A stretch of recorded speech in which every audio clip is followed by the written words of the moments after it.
Pemirsa, bagaimana kesiapan dan strategi dari Koalisi Perubahan untuk Persatuan jika nantinya koalisi besar benar-benar nyata? Dan bagaimana perebutan suara rakyat jika terjadi polarisasi antara Koalisi Perubahan versus Koalisi Besar? Kita akan bahas lengkapnya bersama Direktur Eksekutif The Political Literacy Institute Gun Gun Herianto dan juga ada anggota tim 8 Koalisi Perubahan untuk Persatuan yang juga politisi Partai Nasdem Sugeng Suparwoto. Selamat pagi Pak Sugeng, selamat pagi Mas Gun Gun. Ya, selamat pagi. Selamat pagi. Pak Sugeng, ini kalau seandainya benar-benar jadi koalisi besar ini terbentuk dan kemudian kita tahu ada sinyal, ada gelagat dukungan dari Presiden Joko Widodo. Bagaimana Anda sebagai bagian dari Koalisi Perubahan menilai ini? Ya, bahwa kita sama-sama tahu ya, kita mensyukuri semua proses politik yang berlangsung hari-hari ini semakin semakin menunjukkan kepada masyarakat bahwa tampaknya terjadi semacam segregasi di antara partai-partai politik pengusung presiden di luar kami yang sudah menetapkan 3 partai ini, yakni Nasdem, Demokrat, dan PKS yang sudah dengan berbagai proses dan sudah sampai tingkat institusionalisasi pelembagaan yang sifatnya resmi. Secara politik ya memang masih bisa diperdebatkan karena memang nanti de jure dan de facto bagi kami itu kan nanti ketika mendaftarkan di KPU. Tetapi kami bersyukur bahwa apapun yang terjadi di luar kami itu adalah sebagai sebuah sebagai sebuah proses politik yang biasa saja, sementara kami tetap fokus pada penyiapan kami di Koalisi Perubahan untuk Persatuan ini. Satu, misalnya tim kecil telah merumuskan berbagai hal, termasuk tentang strategi pemenangan, sudah barang tentu, bahkan dalam waktu dekat ini tim kecil, karena sebagaimana dalam piagam yang lalu itu bahwa tim kecil juga ikut mendiskusikan perihal misalnya adalah calon wakil presiden yang meskipun sepenuhnya kita serahkan kepada calon presiden yakni Pak Anies Rashid Baswedan. Jadi ini bagian dari proses politik ya Pak Sugeng ya? Kepada tokoh-tokoh masyarakat ya dari Pak Sugeng. Jadi ini bagian dari proses politik dan fair-fair saja ya kalau seandainya nanti ada banyak partai-partai bergabung, fair ya Pak ya? Ya, itu fair-fair saja dan kalau toh itu diinisiasi oleh katakanlah presiden sebagaimana yang kita saksikan, ya sejauh tidak memanfaatkan alat negara untuk yang bersifat koersif bagi perjalanan proses demokrasi yang ini saya kira silahkan saja, bagus-bagus saja dan itu dinamika semacam ini saya kira semua pihak pasti akan yang sejauh tidak alat negara lantas berpihak pada satu katakanlah koalisi tertentu yang apalagi itu kalau secara terang-terangan diinisiasi oleh kepala negara, saya kira itu semua secara moral politik tentu tidak baik. Tetapi selama ini silahkan saja dan itu bagus. Jadi proses silahkan saja, fair-fair saja.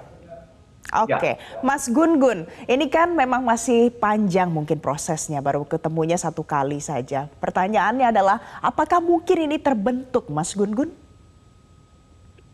Mungkin ya, jadi kalau bicara soal mungkin terbentuk atau tidak mungkin ya, dengan alasan bahwa pertama tidak ada psychological barrier ya di antara kekuatan-kekuatan politik itu. Kemudian yang kedua tentu ada kepentingan strategis ya untuk kemudian mereka melakukan konsolidasi kekuatan, terutama dalam membentuk poros-poros yang mungkin ya dibentuk dalam proses kandidasi, karena di Indonesia itu kan koalisi berjalan 2 tahap ya. Pertama koalisi dalam proses kandidasi, kemudian yang kedua adalah koalisi dalam pembentukan pemerintahan. Meskipun ya tentu banyak sekali catatan. Pertama, apakah kemudian mampu menjembatani ego-ego sektoral di antara misalnya 5 partai politik yang bergabung di KIB dan Kebangkitan Indonesia Raya itu untuk kemudian menyatu dalam satu kongsi dalam proses kandidasi. Ya sebut aja misalnya kepentingan Golkar, kepentingan PKB, ya kan.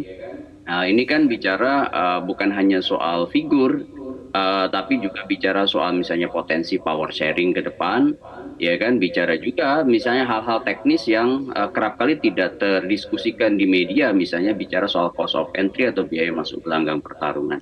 Jadi bagi saya proses ini masih awal ya, bisa terbentuk mungkin saja, tapi bisa juga tidak jadi, misalnya karena beberapa alasan.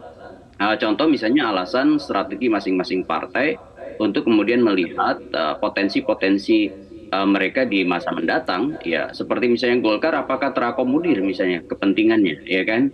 Oke. Dalam skema ya, tentu dalam skema pemenangan baik koalisinya itu sendiri maupun internal partainya, begitu ya. Pun demikian PKB.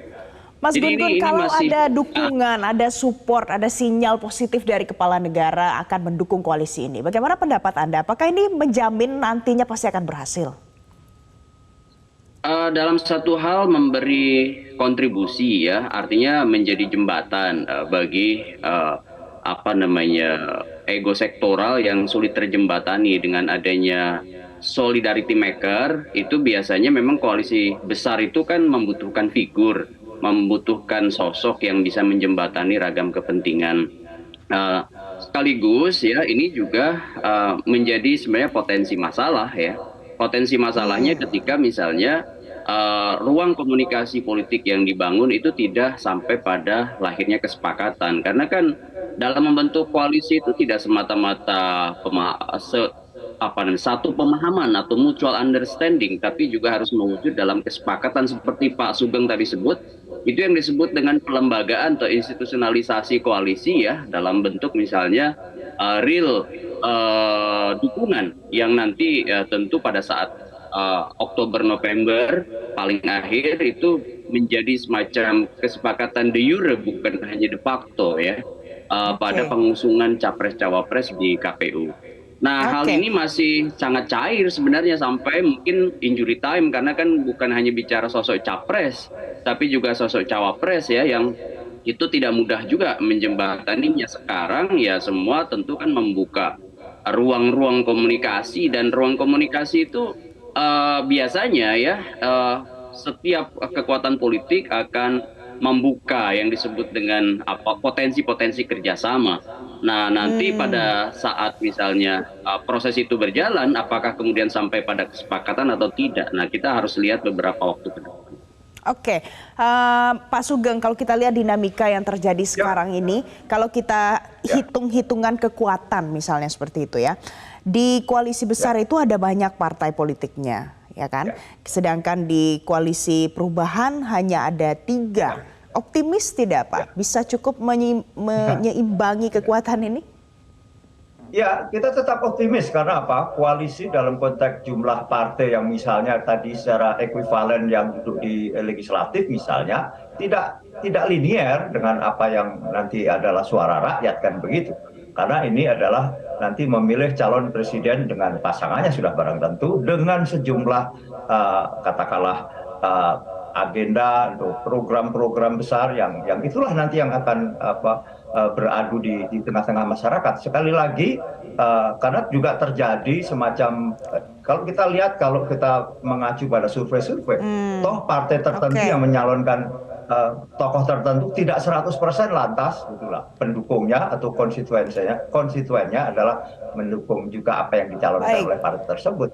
Ini terjadi sangat dinamis dan sekali lagi tidak linier. Kami tetap optimis. Yang kita sekarang terus tekankan dengan relawan yang tadi juga sudah disebut, kita luar biasa ini, sungguh ini menjadi gerakan rakyat ya, bahkan adalah bagaimana menciptakan pemilu yang jurdil. Itu sampai tingkat itu kami sudah merumuskan. Kenapa? Sekali lagi ini jujur dan adil sudah barang tentu ini ada menjadi kepedulian kita bersama. Karena disitulah salah satu kualitas demokrasi, di samping proses-proses yang lain saya kira dalam konteks kandidasi sekarang, misalnya tadi disebut Bung Gun Gun gitu, bahwa ini semuanya sehat, semua bagus. Sekali lagi sejauh tidak alat negara lantas berpihak kepada salah satu kandidat, dan itu rusak demokrasi kalau itu sudah masuk wilayah itu. Jadi ini kalau menurut Pak Sugeng, tanda-tanda itu.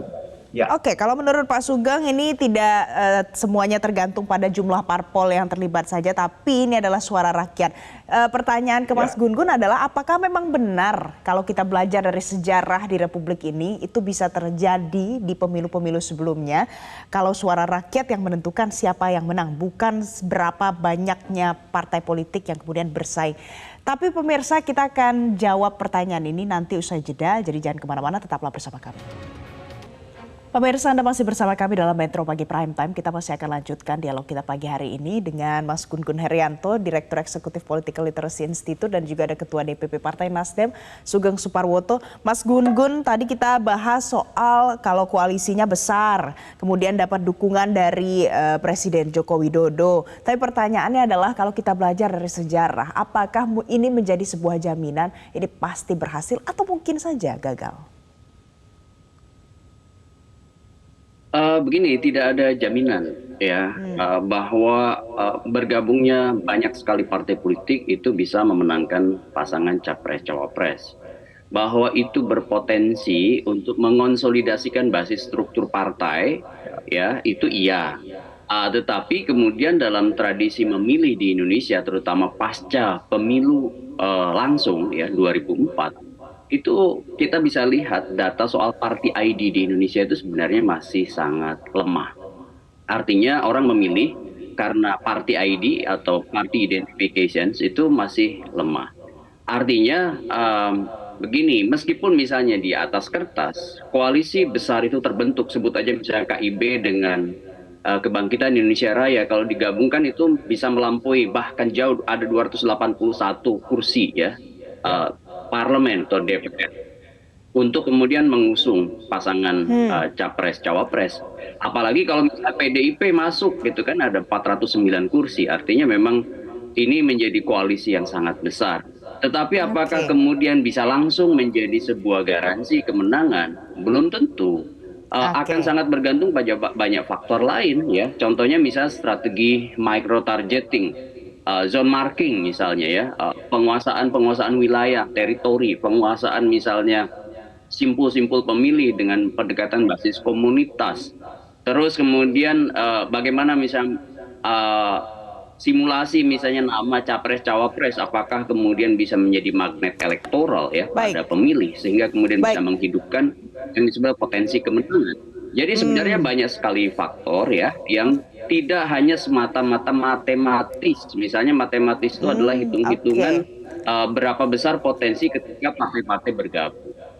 Jadi tidak semata-mata matematis saja, tapi banyak faktor lain. Pak Sugeng, saya kutip pernyataan Herzaki Mahendra yang mengatakan kalau ini bersaing secara sehat lebih kompetitif. Anda setuju dengan hal itu?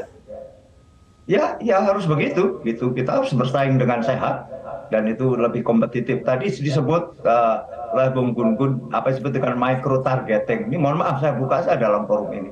Level kita sekarang ke situ. Sebagaimana strategi tadi relawan misalnya, kita sudah sampai tingkat RT RW ini, kita menyusun seluruh Indonesia dan itulah sebuah strategi dan itu menurut hemat kita jauh lebih penting bagi kami menyiapkan itu karena apa? Mengawal pemilu ini juga menjadi bagian penting dari bagaimana kita menjaga demokrasi, bagaimana pemilu yang jujur dan adil. Sekali lagi ini menjadi perhatian kita. Ini mestinya nih mohon maaf ya kita bukan apa meskinya presiden selaku pelaksana pemerintahan adalah hari ini adalah mendengungkan itu. Kami pemerintah akan menyelenggarakan pemilu ya. Sudah dalam tentu KPU ya akan menyelenggarakan menjamin pemilu akan berlangsung jujur dan adil dan aman dan nyaman sehingga secara kualitatif demokrasi berjalan secara baik, tidak sekedar secara prosedural lah yang sering disebut, tapi betul-betul partisipasi masyarakat itulah adanya dengan dilakukan secara jujur dan adil. Saya kira tema ke depan adalah ke situ setelah proses kandidasi dan itu juga penting dalam proses calon presiden hari ini adalah yaitu tadi adalah bagaimana kita semuanya mengawal Baik, Bagaimana jadi kita presiden, menyelenggarakan pemerintah pemilu harus yang jamin pemilu kita luber jurdil, harus aman ya, juga betul. pada saat terjadinya pemilu nanti. Dan ujung-ujungnya adalah untuk menjaga demokrasi, pemirsa. Tadi kata Pak Sugeng. Ya, Mas Gun-Gun, kalau ya. seandainya kita punya target seperti itu, cita-cita kita adalah untuk mencapai demokrasi yang lebih bagus lagi. Dengan adanya kondisi seperti hari ini, apa tidak nanti muncul polarisasi yang lebih tajam lagi di kalangan masyarakat, Mas?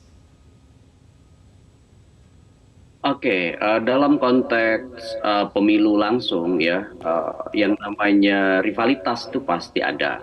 Bahwa apakah kemudian berujung pada satu potensi misalnya chaos atau potensi konflik itu akan sangat bergantung pada etika politik, keadaban politik, dan cara-cara atau strategi yang kemudian menghormati regulasi.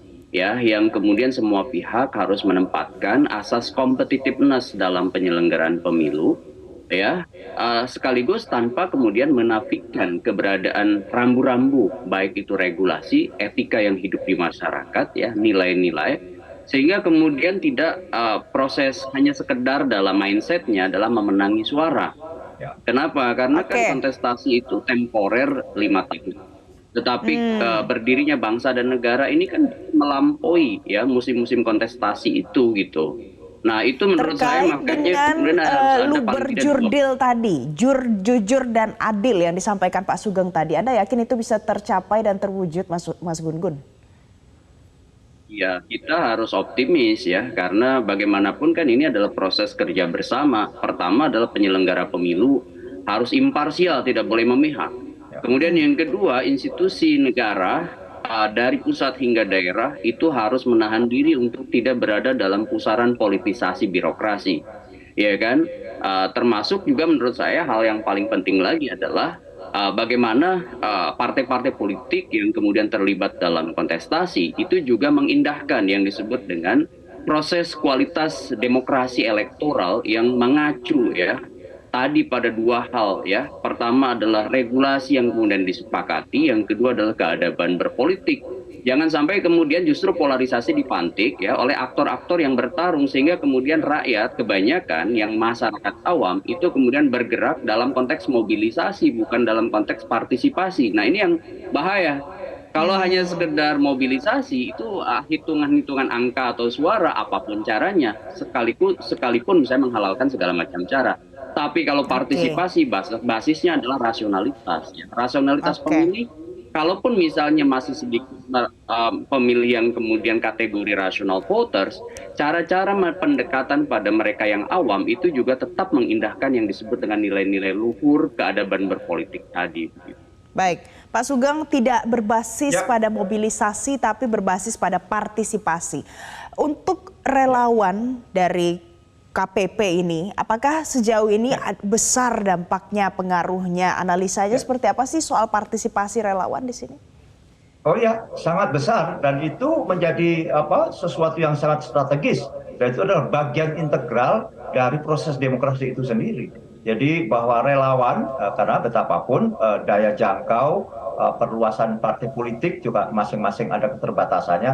Dengan relawan itu luar biasa. Dan ini relawan adalah seperti tadi juga bahwa ekspresi relawan betul-betul spontanitas. Saya merasakan betul, saya sebagai tim kecil, relawan itu berfungsi tidak sekadar mengorganisir untuk kepentingan katakanlah suara, tetapi sekaligus juga menyerap aspirasi. Jadi Pak Anies kan beberapa kali saya mendampingi, itu betul-betul kalau ke daerah itu mendengar masukan dari masyarakat karena betapapun luasnya wilayah kita dengan juga luasnya persoalan Indonesia ini tidak bisa sekedar didekati dari pusat. Itulah fungsi relawan juga membawa catatan-catatan di daerah tertentu. Contoh gitu. Bagaimana kami berkunjung ke Papua, ada sebuah kesimpulan yang sangat strategis. Membangun Papua adalah membangun sumber daya manusianya dengan misalnya apa? Sekolah harus dilakukan dengan sistem boarding school untuk SMP dan SMA. Disitulah kehadiran negara yang real misalnya. Beda lagi bagaimana secara ekonomi misalnya ada semacam kesetaraan, ada bagaimana konsep-konsep besar misalnya bagaimana setiap area ada semacam pasar induk yang menjamin bahwa ketersediaan barang ada dan juga dengan harga yang setara. Disitulah faktor harga ada campur tangan negara misalnya dengan subsidi transportasinya dan sebagainya. Ini kami di Komisi di tim kecil sudah merumuskan hal-hal tadi, baik itu strategi pemenangan yang sampai micro targeting, dengan juga tema-tema sampai detail dari energi, dari pangan, dari persoalan tata hubungan internasional dan sebagainya. Dan ini supaya apa? Supaya nanti capres kita ini tidak berupa cek kosong, tapi semuanya adalah sudah merupakan apa yang menjadi kegayuhan masyarakat, jadi aspirasi masyarakat kita tampung dalam strategi dan program sifatnya makro maupun mikro detail. Bahkan setiap wilayah itu ada pendekatan-pendekatan khusus karena memang kekhasan Indonesia. Saya kira itu. Jadi kalau dari dialog kita pagi hari ini kita bisa pahami ini semua masih panjang dinamikanya, masih berjalan sampai saat ini. Tapi ujung-ujungnya pemirsa adalah bagaimana nanti pada saat pemilu ini berlangsung bisa dipastikan luber jurdil, aman dan tentunya untuk kepentingan perbaikan demokrasi kita. Begitu ya Pak Sugeng Suparwoto, terima kasih Ketua DPP Partai Nasdem. Dan juga Mas Gun-Gun Herianto, Direktur Eksekutif Political Literacy Institute. Terima kasih sudah bergabung bersama kami pagi hari ini di Metro Pagi Prime Time.